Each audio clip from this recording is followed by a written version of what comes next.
O Senhor esteja convosco. Ele está no meio de nós. Proclamação do Evangelho de Jesus Cristo segundo Mateus. Glória a vós, Senhor. Naquele tempo, vendo Jesus as multidões, subiu ao monte e sentou-se. Os discípulos aproximaram-se e Jesus começou a ensiná-los. Bem-aventurados os pobres em espírito, porque deles é o reino dos céus. Bem-aventurados os aflitos, porque serão consolados. Bem-aventurados os mansos, porque possuirão a terra. Bem-aventurados os que têm fome e sede de justiça, porque serão saciados. Bem-aventurados os misericordiosos, porque alcançarão misericórdia. Bem-aventurados os puros de coração, porque verão a Deus.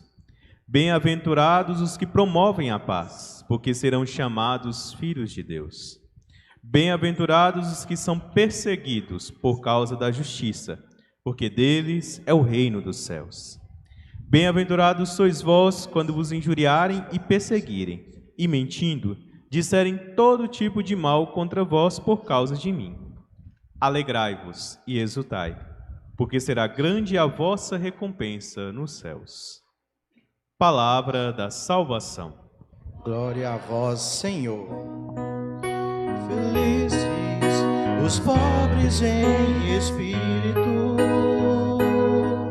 porque deles é o reino do céu. Felizes os pobres em espírito, porque deles é o reino do céu. Estimados irmãos e irmãs, celebramos nesta liturgia santa, domingo, dia do Senhor, o quarto domingo do tempo comum.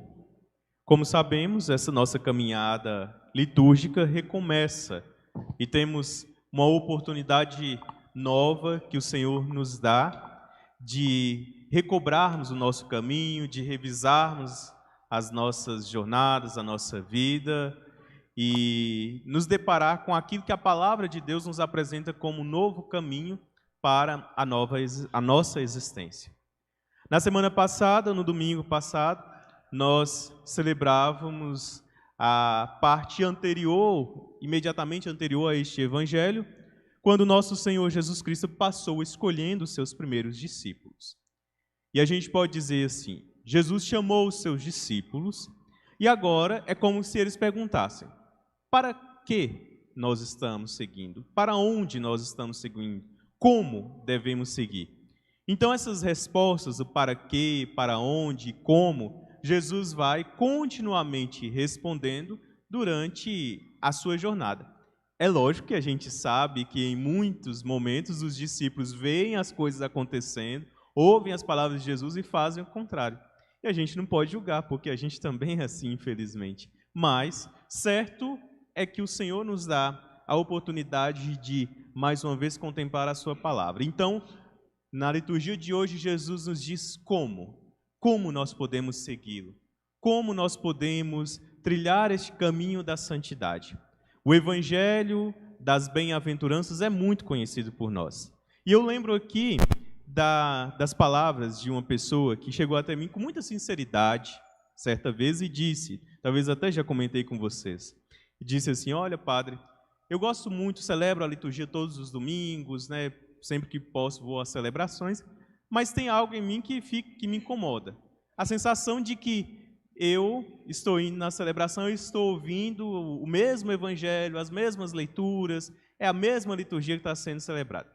A primeira coisa que respondi para ele foi: pode ser a liturgia muito parecida uma com a outra, mas nós nunca celebramos igual, porque nós não estamos iguais. Se hoje nós celebramos com uma intenção nos nossos corações, na próxima vez que nos depararmos com aquela liturgia, outra intenção se renova em nós e aí vai.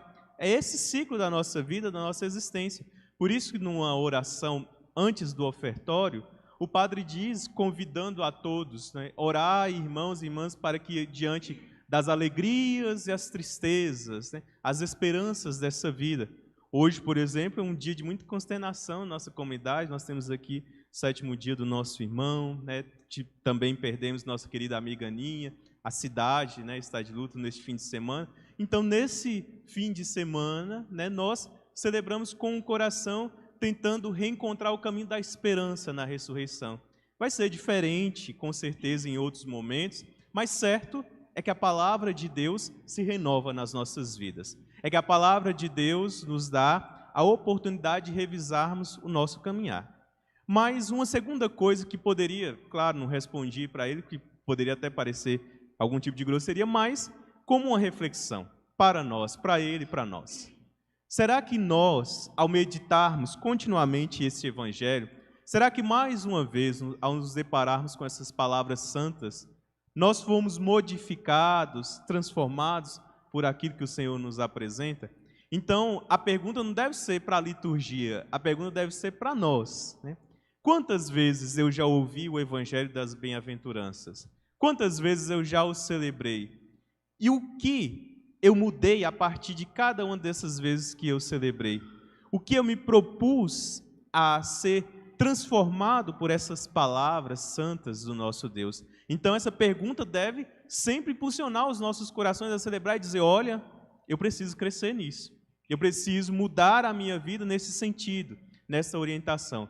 E eu diria que, como nós estamos falando aqui, o evangelho das bem-aventuranças é um evangelho muito rico e muito caro para nós, no sentido da importância dele nas nossas vidas. Se bem soubéssemos, a gente deveria, inclusive, decorar ele, ou talvez colocar em algum lugar visível, no nosso escritório, no nosso quarto, né? Algum lugar para a gente ler, meditar aquilo ali, né? Eu lembro de algumas casas, inclusive, que tem, né, bordadinha ali as bem-aventuranças. Isso é precioso para nós, para que a gente não se esqueça daquilo que Jesus prometeu para nós.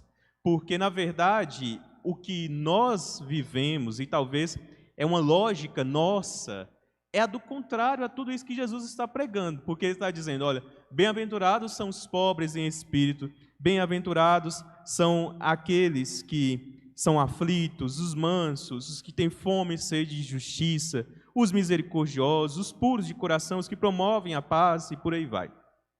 Então, na verdade, Jesus está dizendo todas as vezes que vocês passarem por tribulações durante essa vida, neste momento vocês serão, como nós cantamos no Salmo responsorial, felizes. Felizes os que são pobres em espírito, porque deles é o reino dos céus. E é lógico que a gente não quer sofrimento para nós. É lógico que a gente não quer coisas ruins na nossa vida, e nem devemos querer. Mas a gente tem que ter uma noção muito clara na nossa existência, nossa caminhada, de que a nossa vida, ela é finita.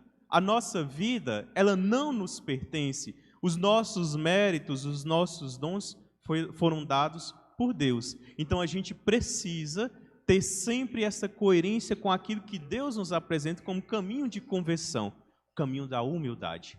Por isso o profeta Sofonias começou a primeira leitura nos dizendo, né, para que nós nos reunamos como uma comunidade humilde, como aqueles que foram escolhidos por Deus para viver este caminho da humildade. E por que a humildade é tão importante? Bom, se nós irmos ao início da revelação de Deus à humanidade, o início de toda a nossa caminhada, nos lembra que os nossos primeiros pais pecaram pela sua autossuficiência, né, pelo seu sentimento de querer ser como Deus.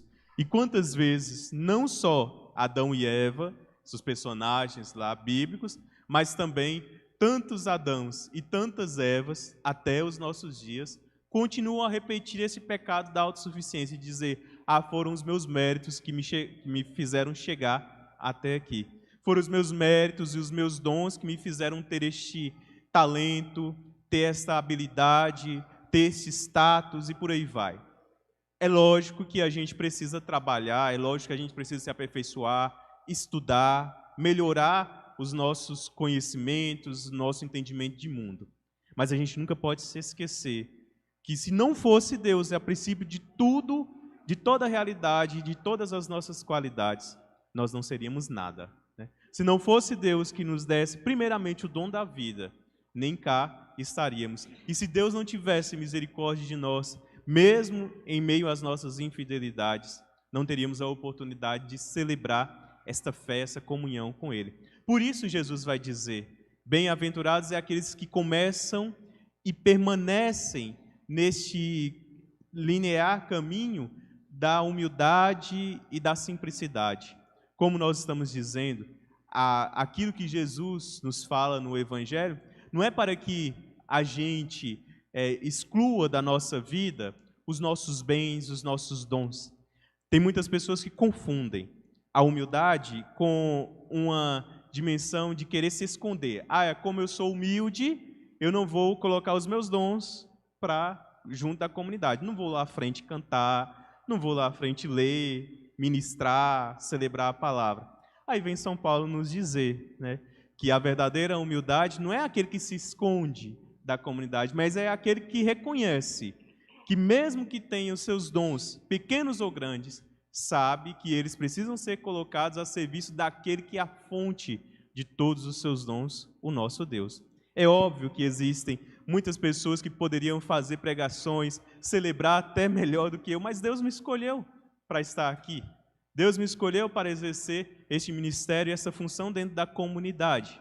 Então, não posso querer me achar melhor do que ninguém e não posso também omitir os dons que Deus colocou para mim. Sirvo e busco, como estou falando, né, como devemos buscar ser melhor, buscar cada vez mais fazer a vontade de Deus, assim como qualquer um dos nossos irmãos que servem à comunidade. Mas aquele que se esconde deste caminho de Deus, como a própria palavra de Deus vai nos dizer, um dia o Senhor se esconderá dele. Um dia ele dirá para nós, olha, eu te dei todas as oportunidades e você não quis seguir este caminho.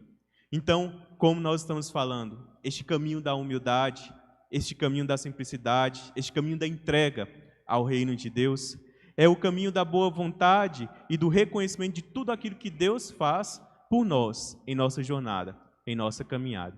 E como Jesus nos lembra no Evangelho de hoje, tudo isso passa no reconhecimento da importância nossa, da importância da vontade de Deus em nossa vida e da importância do nosso irmão, do serviço àqueles que sofrem, àqueles que passam por privações, àqueles que são perseguidos e por aí vai.